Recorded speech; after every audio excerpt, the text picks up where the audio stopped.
Hey everyone, Mark the Movie Man here. Welcome to the Final Cut. And yes, tonight we're going to take a look at the sequel that's been a long time coming, and it is a Sin City: A Dame to Kill For. Yes, the sequel to the original Sin City, brought to us by directors Frank Miller and Robert Rodriguez, who once again give us three stories that are played out in that gritty, grimy world of Sin City where everybody has a price to pay and no one is innocent. Now, we've got some returning characters in here, Nancy and Marv, played by Jessica Alba and Mickey Rourke, respectively. We also got in here Hartigan returning, from Bruce Willis. A slew of returning characters, plus some new ones. Joseph Gordon-Levitt joins the cast, as well as Josh Brolin.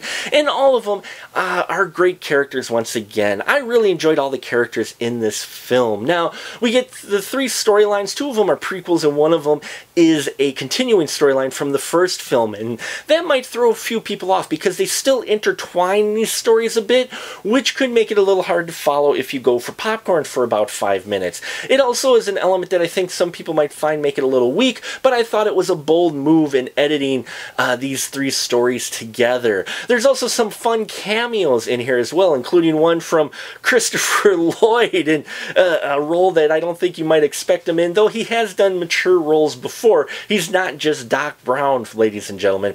And I enjoyed seeing him pop up here, as well as a few other cameos. This is a fun film. It's not meant to be taken seriously. It's a surreal film, and the 3D that they throw in here as well really added already with the visuals that made Sin City a groundbreaker, give it that extra depth and that extra surrealism to the film. I enjoyed not only the visuals, but the music. Robert Rodriguez once again helping contribute to the soundtrack, that kind of low guttural saxophone in here that really helps set the tone and the feel for all of Sin City.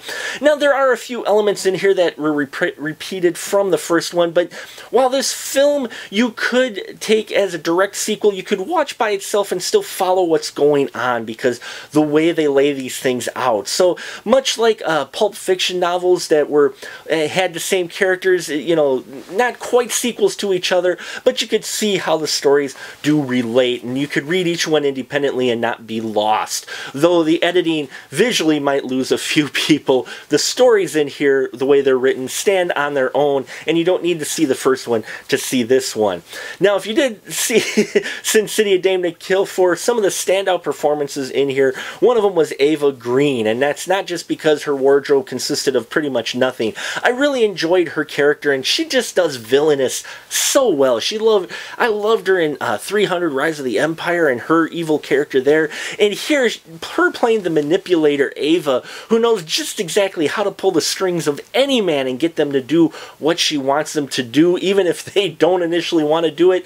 I just love that character, and a very strong character, though, again, many people may have a little problem with the nudity that is in this film. Yes, it is a gritty, grimy film. It's got those exploitation factors that made Pulp Fiction novels so popular, and those are in this. It felt like a pulp novel. It really did. So they did accomplish that there. I think it just kind of lost its edge a little bit, just because everybody has many people have repeated the formula that made Sin City such a groundbreaker. Those odd visuals, that surreal look with the whites and blacks and only showing certain colors coming through.